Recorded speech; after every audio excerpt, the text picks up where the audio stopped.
guys, and welcome back to my channel. If you're new to my channel, my name is Michelle, and here on this video I do mommy videos and I also vlog.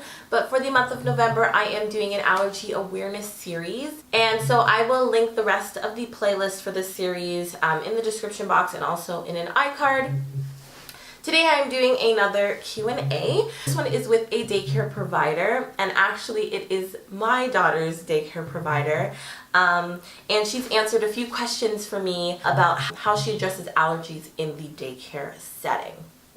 As a side note, this is a home daycare, so it may be different if your child goes to a larger daycare center and their policies and things like that may be different, but this is just solely based on a home daycare. So this is how she does things in her daycare. So the first question that I had asked her was, how do you handle allergies in the daycare? And her answer was, one of the first questions she asked parents interviewing for daycare is whether their child has a known allergy, and if so, what it is. Depending on their answers, she takes all necessary precautions and makes any adjustments to the daycare menu and environment immediately. So she does plan her own menu and provides all meals and snacks for the kids. So she'll then adjust, certain types of things that she's serving, or anything in the environment in terms of, clearing things out, cleaning things before that child does come to daycare. The second question was, do you find that parents introduce allergens to their children before they start daycare? And she says that she finds that first-time parents tend to be more apprehensive to introducing foods that children are more likely to be allergic to.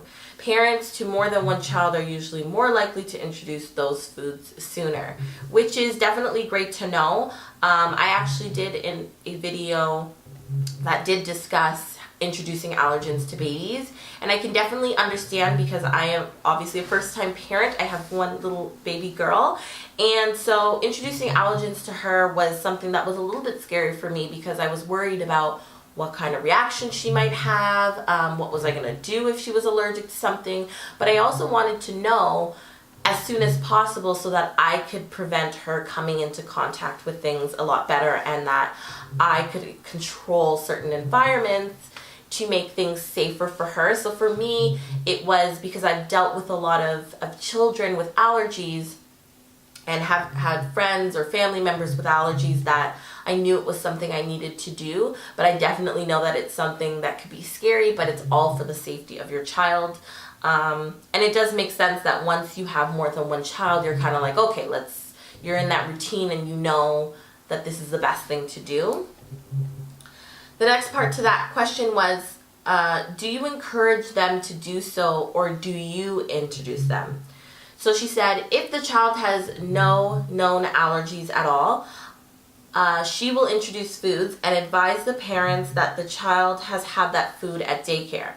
If the child has known allergies, I ask the parent first before introducing a new food. I love the fact that she does introduce foods and she lets the parent know. So, she'll always let me know if they've had, oranges that day, or they've had a lot of, anything that's different that for their diet that maybe will affect, like bowel movements, or maybe give them an upset stomach. So once I know that maybe she's had oranges for the first time at daycare, that when she comes home, I can kind of monitor her to see if there's any reaction, and then we can kind of, between her and I, pinpoint maybe what's the food that's causing it, which is definitely important to have that communication with your daycare provider and have that relationship that home and daycare are pretty much on the same page, so that it's easier transition for the children. And definitely with foods and anything like that, you're all on the same page to keep the child safe. The next part is, how do you introduce them and what do you look for? And she said, when introducing anything new, I always offer a small portion of the new food and pay close attention to any rashes or reactions that may ensue. And the third and last question was, what advice do you have for parents who have children entering daycare? My advice would be to introduce your child to as many things as possible as soon as possible in very small amounts, and to keep a food diary of what has been introduced to your child with any reactions, if any. And I think that's a great point, and that's definitely something that I didn't even think of, but I knew what I was introducing to her, and my husband knew what I was introducing it to her. But I think it is great, especially if maybe, you know, your child goes to grandparents, or, you know, they maybe go to daycare some days and they don't, or they go to daycare earlier. I know in different countries the amount of maternity leave is definitely different, so introducing foods goes with daycare.